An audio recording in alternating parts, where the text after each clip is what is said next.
This isn't the quesadilla that you make at 2 in the morning with a microwave. This is a real chicken quesadilla.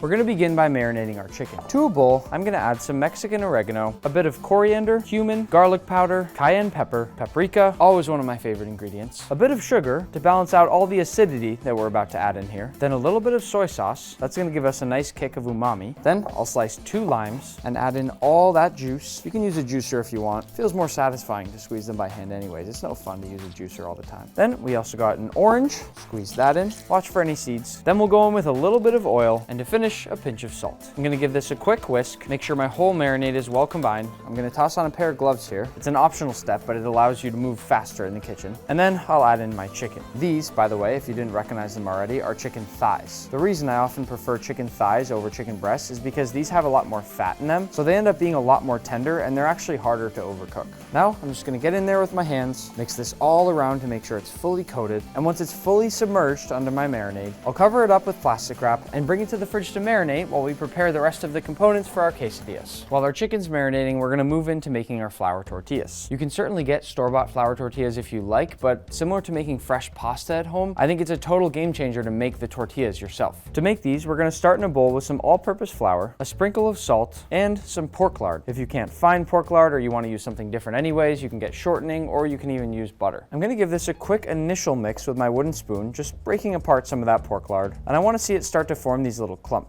Once it starts looking somewhat like this, I'll get rid of my spoon and get in there with my hands. The goal now is to press the fat and the flour together. You want to rub it through your fingers. This is really similar to making a pie crust. I used to help my great-grandmother once in a while to make pies. She lived till she was 101, so she was very good at making pies by then, and she taught me this technique of just sort of pushing and rolling through your fingers. And in this case, what this does, rubbing that flour into the fat, is give us a soft and flexible dough. During this process, it's going to start to look and feel a little bit like a light, fluffy sand. And if you're doing it right, when you squeeze some of it together, it'll actually hold its shape perfectly. Once our mixture looks like this, we're gonna go ahead and pour in some warm water. This water is not too hot, but it's a nice, warm, comfortable temperature, with the goal now of turning it into sort of a Play-Doh. But first, it's gonna start to look a little shaggy, like this. And it's also gonna start to get pretty heavy. I'm gonna push this around the whole bowl now to make sure I pick up every piece, and now I can transfer it onto my work surface. At this final stage, we'll knead it for about 2 to 3 minutes. This last step here is what's gonna give our tortillas that really nice, chewy consistency. And once your dough starts to look something like this, where it's not tearing when you're kneading it,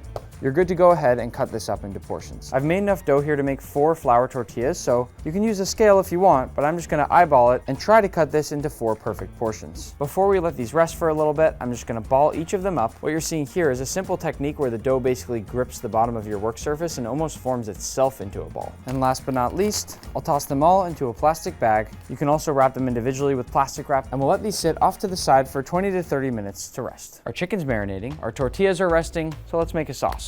Really, you can make whatever kind of sauce you want, but for me, I'm thinking, how can we balance everything out? A chicken quesadilla is cheesy and fatty, so I want to cut down on all of that with something that's slightly tangy, maybe a little bit acidic, and perhaps even a little bit spicy. So here, I have chipotle and adobo, and while I'm chopping, if you didn't know what adobo is, it's basically this smoky and tangy, slightly sweet tomato-based sauce that smells and tastes incredible. I'm gonna chop these up almost into kind of a paste. I'm doing this on a mini cutting board because I don't wanna cut this heat into my main cutting board. I can also just toss this whole cutting board in the dishwasher after. Once this has been chopped up into a fine paste, I'm gonna add this to my bowl along with some sour cream. You gotta have sour cream somewhere when you're having a quesadilla. A little bit of lime juice, a touch of garlic powder, but cover your ears if you don't like cilantro. A nice big pile of cilantro. Obviously, if you're one of those people where this tastes like soap, doesn't mean you can't make this recipe. Just use something else instead. You could grab some dill, some parsley. What matters most is that you find some nice fresh herbs that are gonna bring some brightness to your dish. Once my herbs are chopped, I'll add those in, along with a pinch of salt to wake everything up, a tiny bit of honey. You could also use agave here if you prefer. And then I'll mix this all together and we should get this beautifully colored herb-filled sauce. I actually want to thin it out just a little bit, so I'm gonna grab the tiniest splash of water and add some of that in until it reaches the consistency that I like. My sauce is done, so I'm gonna cover it up and toss this in the fridge while we finish our last steps. To roll out our tortillas. I'm gonna grab one at a time, close the bag, just keep letting them stay nice and happy in here. And I'm gonna begin by tossing a tiny bit of flour onto my cutting board. We wanna use just the slightest amount of flour, probably less than you even think. We're actually gonna start by pressing out our dough ball, similar to the way you'd start pressing out pizza dough. And the goal here is to get it into as round of a shape as possible. You may just be watching this video right now because you love watching cooking videos, but to those of you who are actually following along and making this right now, already you're doing an amazing job making your own homemade tortillas. So don't be upset at yourself if they're not perfectly round at the end, because even mine probably won't be perfectly round when I'm finished here. This is one of those things where you get it as close as you can, and remember that it's all going to taste the same either way. Once you've shaped it into a nice circle, go ahead and grab your rolling pin. From the bottom all the way to the top, I'm going to do a nice smooth roll. Then I'll lift and spin, and same thing on the other side. If you're ever worried about things sticking, you can always add a bit more flour under your tortilla, but know that this is really all about the amount of pressure that you're putting down on the rolling pin as you go. We're just repeating this process back and forth. Rolling one way, then rotating, and then rolling another. One cool trick as well to get a continuous roll all the way through is to continue rolling all the way past your hands and let your arms help too. That allows you to get that full range of motion all the way through the entire roll. As we roll, we're gonna continue to be more and more delicate with our tortilla. You've gotta be very gentle as you lift it up and spin it, or you will make fingerprints. This takes a lot of focus, but it's actually really fun, especially if you can get it to look like a nice circle by the end. How do all the grandmas make this look so easy? I don't get it. Once we've rolled our tortilla out nice and thin, you'll see here that it's hard to get it perfectly circular once it's thin enough, but that's okay. You'll know that your tortilla is ready when you've rolled it out basically paper thin. And when it's ready, I'll turn up the heat to about medium high on a nice heavy, wide bottomed pan. Be careful not to poke through it with your fingers, and remember to work quick. The second you have it laid out like this, bring it right over to your pan, and with no oil or anything, carefully drop it down. Immediately, bubbles like this are going to start to form, and that's okay. That's actually good. But if they start to get too big like this one here, have a knife ready so you can pop them. These can ruin your quesadilla, and we don't want that after all our hard work. Right now, I'm just carefully spinning, watching, and waiting for it to get nice and golden brown in the bottom, and then I flip. If I was just making these at home to eat by itself, or if I wasn't gonna wrap it in something, I may not really care as much about popping those bubbles, but because this needs to be nice and relatively thin to wrap around our chicken quesadilla, we need to be careful about any massive, massive bubbles that could ruin the integrity of what we're creating here. And when it looks like it's done, I'll grab it, a little bit hot, you gotta be careful,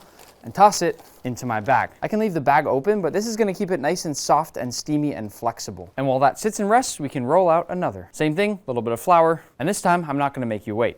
Magic. All this one needs are a few more clean rolls. And what I think it's important to embrace about homemade tortillas is that they're kind of like snowflakes, where every single one is going to look different, and you just have to embrace that. Look at how thin this one is. You can see my entire hand through there. This one is now ready to go too. I like sitting back for a second and watching all the bubbles form. Let's see what happens here just for fun if we don't pop some of the bubbles. I want to see how big they get. This is an example of what's going to happen to your tortilla. It's going to turn into a pita instead. So before we ruin it, pop, pop, pop. It's not too late to still save this one. One very important thing to say as well, if you do have to pop any of those air bubbles, do not put your fingers over the steam after you pop it. You're gonna get really horribly burned, and steam burns are some of the worst burns I've ever experienced in the kitchen. We can add our second tortilla to the same bag, slide that right in, and then the final step before we make the real quesadillas is cooking our chicken. I feel like people don't think enough about the type of cheese that they're gonna use in their quesadilla. And before I even touch the cheese, I wanna say one thing. Please don't ever, under any circumstance, use pre-shredded cheese to try to make a quesadilla. All of those pre-shredded cheeses that you buy are gonna have starches in them that make it so that the cheese doesn't stick together. But it also makes it so that the cheese is really hard to melt. So the very simple solution to that is to grate the cheese yourself. I've selected two different types of cheeses for my quesadilla. The first is Oaxaca cheese. This is a mild cheese that will give our quesadilla its meltiness and gooiness. And for the other, I've selected cheddar cheese. The main reason is because I love the flavor of cheddar, and it's very customizable. You can get one that's as mild or as sharp as you want. But the most important thing I want you to understand here is that you should have two different cheeses. One should be for melt, and one should be for flavor. And together, they combine to make something really amazing. So let's start with our Oaxaca cheese. It might look like it's in a ball, similar to mozzarella, but really, this cheese is a rope tied in one big knot. So once you move it around and loosen it all up, you can actually untie that rope. What's cool is that it turns into this long piece of string cheese. So you can start to grab and then pull some of those nice strands. And when you put a nice long piece of cheese like this in your quesadilla, that's what's gonna give us that meltiness and that stringiness and that cheesiness that we want in terms of both the look and the texture. This cheese is just fun because it's not one of those cheeses that you just throw right up against a grater. And it's okay and totally normal that you're gonna get some smaller pieces like this as well, but just do your best to find those nice longer strands that you can peel right off the cheese, because this will give a really fun texture in your quesadilla. Once we've torn all of our Oaxaca cheese into nice strands, I'll toss them in a bowl, and then we can move to our cheddar. Instead of grating this way, I'm actually gonna flip my cheddar up and grate the long way. That's gonna give us nice long strands instead of these shorter ones here. But what I'll do now is I'll tilt my grater. You can even toss down a kitchen towel if you want so that nothing slips. And I'll go slowly and carefully down to make these nice long strands. I'm going nice and slow to make sure that I don't cut my fingers. And what I'm left with are these crazy long strands of cheese. Doing this is not worth cutting your hand. So I would only do this if you feel really comfortable and confident in the kitchen. Even for me, just so I don't hurt myself, I'm gonna save this as a little snack. I'm not gonna try to grate the rest, but just check out some of those strands that we're getting. I'm gonna guess most of you have never seen a strand of cheese this long, but this is literally so long it almost looks like spaghetti. And because I care so much about texture, I'm willing to take that extra step to make my cheese perfect. I'm gonna gather this up into my bowl very carefully so I don't break any of the strands, and we can start cooking.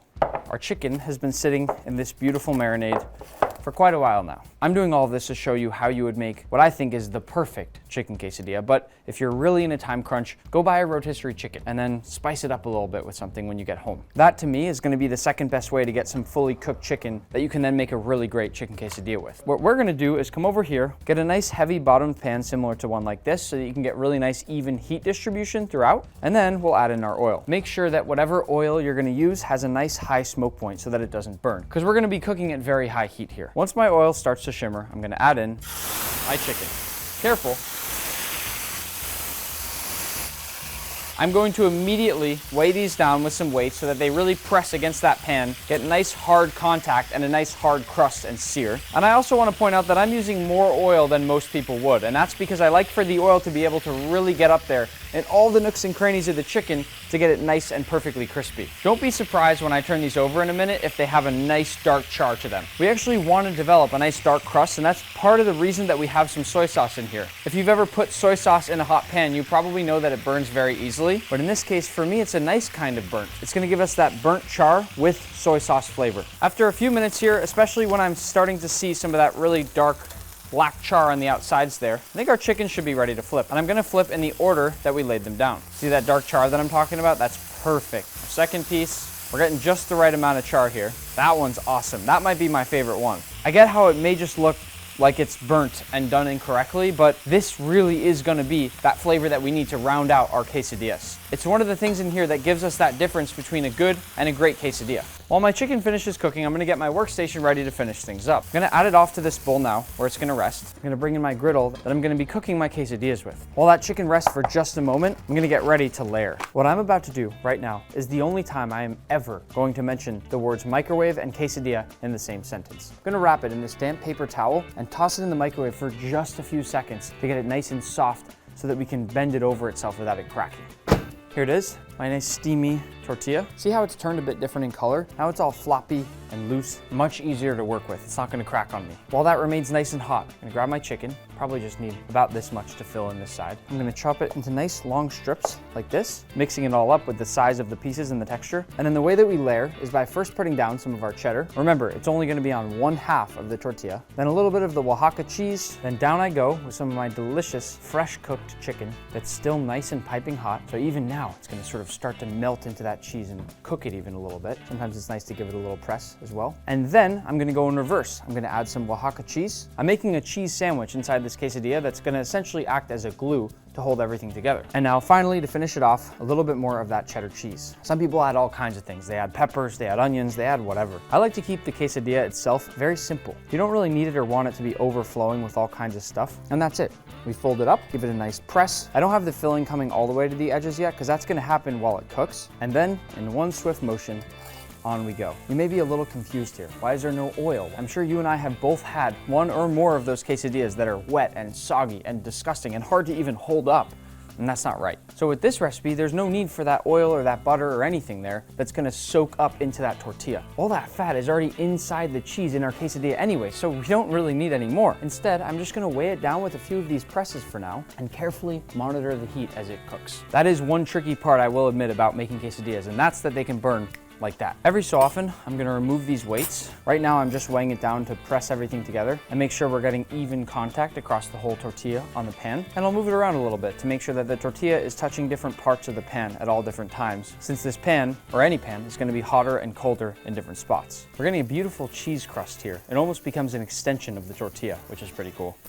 I'm standing really close in an awkward position so you guys can get good audio of the cheese bubbling. Don't say I never did anything for you. We're ready to flip, so I'm gonna go carefully here, right over the top. So what we've done here is dried this side of the tortilla out for a while, where if I knock it, it's this really hard and crusty surface. And this is gonna give us this amazing crunch when we go to bite into this quesadilla. I'm gonna flip this guy around. One of my favorite parts in the whole thing, if you do this right, is the crispy edges of cheese that you get there that fall onto the pan and become this crunchy, crispy bonus, basically. Look at this crispy piece of cheese that we got. This is the treat that I'm gonna give myself. That looks pretty bomb, doesn't it? Another cool thing here is even though we didn't use any oil, see how much oil ends up on the pan? That's all from the cheese. So it ends up kind of making its own oil to cook itself in. And with that, we're done. I like my quesadillas in nice big pieces. So I'm gonna go into 3 big chunks like that. Sometimes it's a bit of a game for me to see how long and beautiful of a cheese pull I can get. See what I meant by getting those nice long cheese strands? Put this all together with your beautiful sauce and perhaps some guacamole or whatever else you like, and you have the perfect quesadilla. Nobody touch my quesadilla. That means you too, Daryl.